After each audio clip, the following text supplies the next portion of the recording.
implorons humblement, Seigneur, ta tendresse, donne à tes serviteurs, purifiés par la conversion et formés par les œuvres bonnes, de persévérer dans tes commandements d'un cœur sincère et d'arriver sans encombre aux fêtes des Pâques.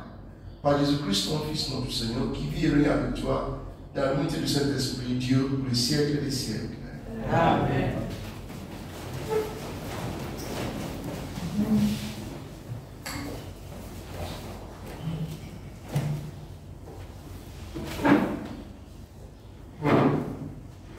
Lecture du livre de l'Exode, chapitre 32, versets 7 à 14. En ces jours-là, le Seigneur parla à Moïse. Va, descends, car ton peuple s'est corrompu, lui que tu as fait monter du pays d'Égypte. Ils n'auront pas mis longtemps à s'écarter du chemin que je leur avais ordonné de suivre. Ils se sont fait un veau en métal fondu et se sont prosternés devant lui. Ils lui ont offert des sacrifices en proclamant: Israël, voici tes dieux qui t'ont fait monter du pays d'Égypte.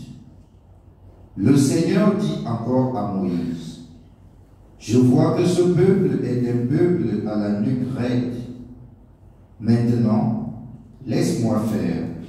Ma colère va s'enflammer contre eux et je vais les exterminer. Mais de toi, je ferai une grande nation. Moïse apaisa le visage du Seigneur, son Dieu, en disant: Pourquoi, Seigneur, ta colère s'enflammerait-elle contre ton peuple que tu as fait sortir du pays d'Égypte par ta grande force et ta main puissante? Pourquoi donner aux Égyptiens l'occasion de dire: C'est par méchanceté qu'il les a fait sortir, il voulait les tuer dans les montagnes et les exterminer à la surface de la terre? Reviens de l'ardeur de ta colère, renonce au mal que tu veux faire à ton peuple. Souviens-toi de tes serviteurs Abraham, Isaac et Israël, à qui tu as juré par toi-même: Je multiplierai votre descendance comme les étoiles du ciel, je donnerai, comme je l'ai dit, tout ce peuple à vos descendants, il sera pour toujours leur héritage. Le Seigneur renonça au mal qu'il avait voulu faire à son peuple. Parole du Seigneur. Nous rendons grâce à Dieu. Nous méditons avec le psaume 105. Souviens-toi de nous, Seigneur, dans ta bienveillance pour ton peuple.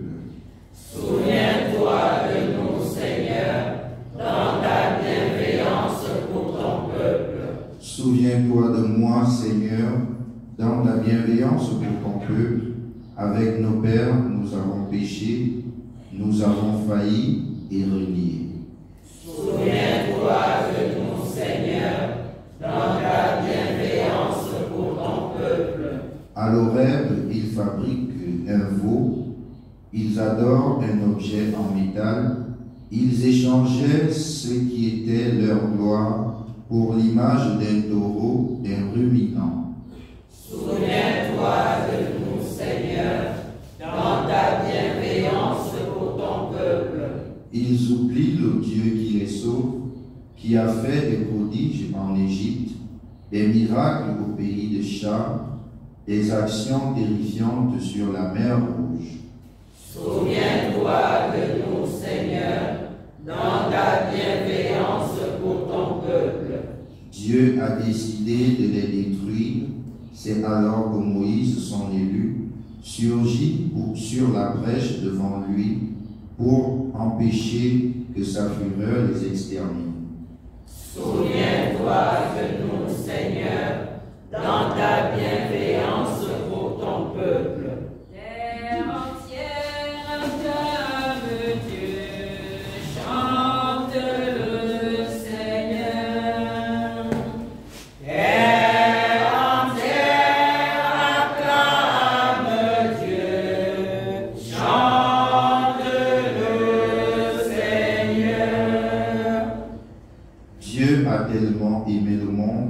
qu'il a donné son Fils unique, afin que ceux qui croient en lui aient la vie éternelle.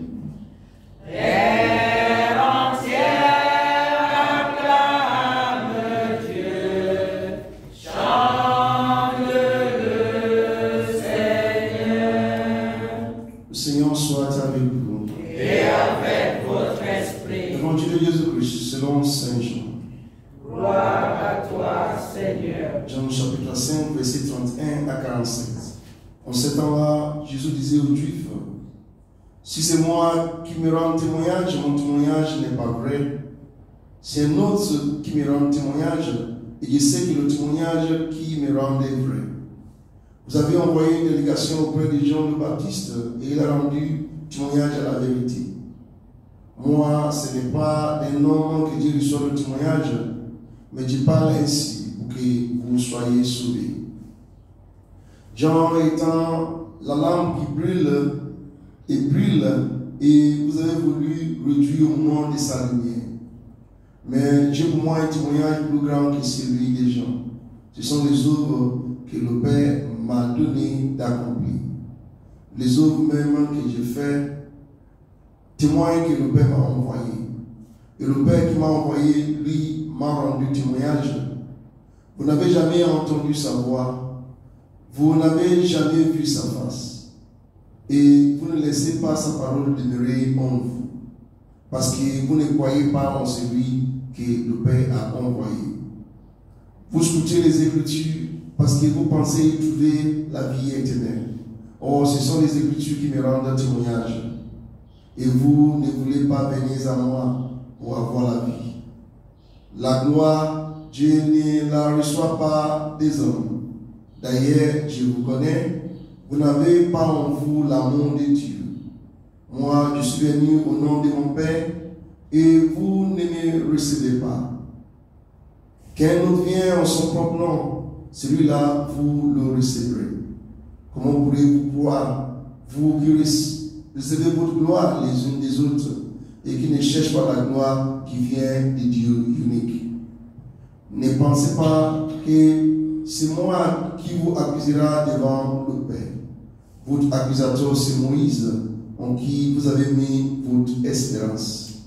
Si vous croyez Moïse, vous me croyez aussi, car c'est à mon sujet qu'il a écrit.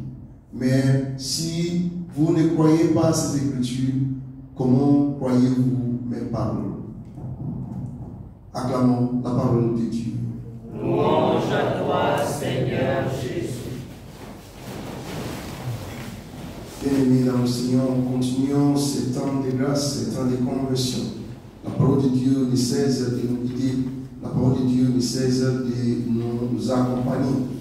À la fin de la première lecture, on dit le Seigneur renonçant au mal qu'il avait voulu faire à son peuple. Moïse, son serviteur, nous est présenté comme un apôtre de la miséricorde de Dieu, comme un intercesseur auprès du peuple de Dieu. Simplement dit, le ciel, il y a assez d'espace. On n'ira pas au ciel seul. Vivre aussi le carême, c'est d'être capable d'intercéder, de prier pour nos frères et sœurs qui doivent se mettre aussi sur le chemin de la conversion. Dans l'évangile que nous venons d'écouter, l'évangile nous montre comment Jésus répond aux objections suivantes, selon le livre de Deutéronome, chapitre 19, verset 15. Pour la validité d'un témoignage, il faut 2 ou 3 témoins. Jésus va donc avoir plusieurs témoignages en sa faveur pour aider ses interlocuteurs à comprendre et à croire la parole de Dieu. Jésus va évoquer le témoignage de Jean. Il va évoquer aussi le témoignage de son Père qu'il a envoyé. Et il va évoquer le témoignage des Écritures saintes. Mais en évoquant ces différents témoignages, Jésus va aussi reprocher à ceux qui l'écoutaient 3 raisons qui les empêchent d'avancer sur le chemin de la conversion. Jésus va leur rappeler de leur amour, leur manque d'amour véritable de Dieu, l'absence de gratitude de l'intention, car selon Jésus, ils cherchent seulement la gloire humaine et leur mauvaise interprétation de la parole de Dieu pour leur propre intérêt. manque d'amour véritable de Dieu, mauvaise intention, la recherche des lois humaines et mauvaise interprétation de la parole de Dieu pour leur propre intérêt. En vivant le temps des carême, ce sont aussi des choses que nous sommes invités à faire très attention. Est-ce que ma vie chrétienne est marquée véritablement par l'amour de Dieu qui doit se prolonger à l'amour aussi du prochain? Est-ce que je cherche dans ma vie la gloire de Dieu et pas la gloire humaine? Et ma compréhension des Écritures, ça doit être pour ma conversion et pour m'aider à avancer sur le chemin de la sainteté. En vivant ces temps de carême, en intensifiant les œuvres de pénitence, que ces œuvres de pénitence renouvellent aussi l'homme intérieur en nous et améliorer nos dispositions pour bien et mieux comprendre le véritable visage de Christ. C'est le visage de Christ qui nous aide à avancer sur le chemin de la conversion et sur le chemin de la sainteté. Loué soit Jésus-Christ. À jamais.